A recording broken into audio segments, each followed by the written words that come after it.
Salutations everyone, my name is Razor, and today the Black Ops 2 multiplayer reveal trailer has hit, and oh my goodness, that trailer was fucking amazing. There was so much in that.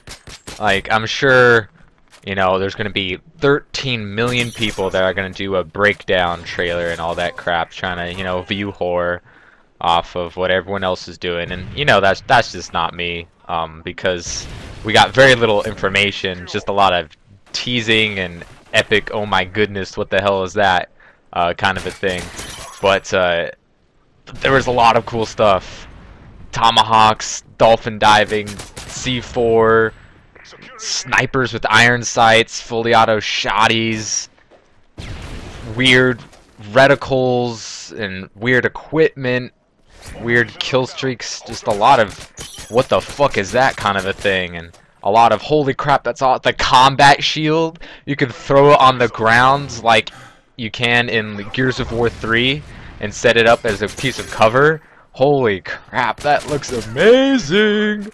I'm not gonna lie, I geeked out pretty hard on that trailer, and it was pretty free. I'm definitely gonna have to watch that a couple more times, but it brings me to the point of the video. While there was a lot of exciting stuff in that trailer, it also, with every Call of Duty, is going to raise some flags for concern. I mean, obviously, regardless of what all the hundreds of other YouTubers that you subscribe to that go over Call of Duty stuff, what they're going to be saying about this trailer, they're not going to really know what the hell is going on in that trailer, because none of them work for Treyarch and none of them have played the game yet.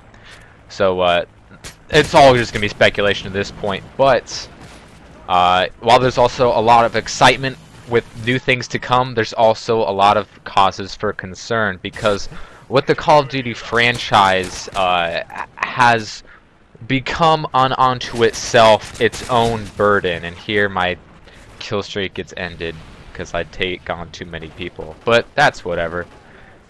No Moab today. But anyways, it's become a victim of its own success in a way, in that people are always expecting more and more from each Call of Duty. And you know, a lot of people complain that Modern Warfare 3 was just a clone of Modern Warfare 2, which, you know, I really don't understand. Modern Warfare 3 and Modern Warfare 2 are quite different. I mean, yeah, they have a lot of, you know, similarities, but I think they have more differences than they do similarities when you just take away the fact that, you know, it's the same franchise made by the same people, while World at War and Black Ops were much different, and it looks like Black Ops 2 is going to be a lot more different from Black Ops, you know, if nothing else than just the time frame that it takes and all the technology and all the weird shit that's in the game. But what the Call of Duty franchise needs to be able to do is make sure that the core of the game works before you do things that can ruin it, just for the sake of it being new. You know, everyone wants something new and something exciting in the next Call of Duty. And, you know, like it or not, that's what we got in Modern Warfare 3. It was, you know, of course, new and exciting, all this new stuff, the new perks and new kill streaks and specialists and proficiencies and all this stuff. We got a lot of new things, and that was really a hindrance on the game, because a lot of the new stuff made the game a lot worse. That's why a lot of people don't like Modern Warfare 3 over Modern Warfare 2 or Black Ops.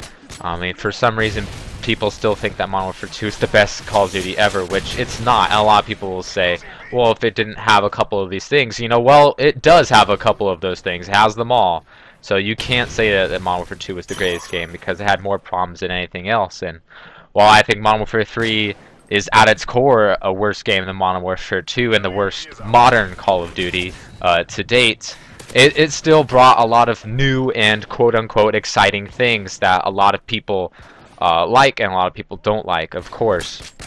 And each Call of Duty is going to bring that to you, because that's what the fans want, so that's what the developers are going to continue to give us. But they need to make sure that the core of the game works before they throw stuff on top of it. One of the reasons that a lot of people like COD 4, based off, outside of the fact that it was, the first real modern Call of Duty, is because they say it's so simple. It was so gun on gun. It was so simplistic. There wasn't all these complicated attributes to the game. A lot of people like that about COD 4, and one of the reasons why is because they got the core of that game right, and they didn't throw on a lot of additional frivolous things to the game. They just made sure they got the what a lot of people like to call the core, the gun-on-gun aspect of the game. The guns, attachments, equipment, and perks. That's really the core of the gameplay. That's where most fights will come down to. You got other stuff like kill streaks and the maps and all that other stuff that kind of complicates things.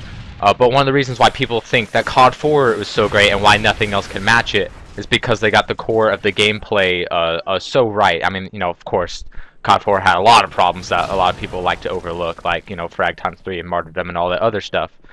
But a lot of people think that nothing can match up to it, for various reasons. And the reason being that a lot of Call of Duties will fall up short to others is because every Call of Duty has to add something new, because, that's what the fans want, and the game makers will get, annihilated if they don't offer the fans something new and attractive and interesting. And with each new addition adds a new complication. They're throwing in an extra variable into the equation, so that allows for a lot of more mistakes that happen, a lot of more things to be overlooked, a lot of combinations that are not seen right away. A lot of overpowered things fall through because there's so much to each game, and each game piles on more and more and more intricacies and complications to the game, because that's what's expected of them. Everything needs to be new and fresh and add something different to the equation that the previous Call of Duty didn't.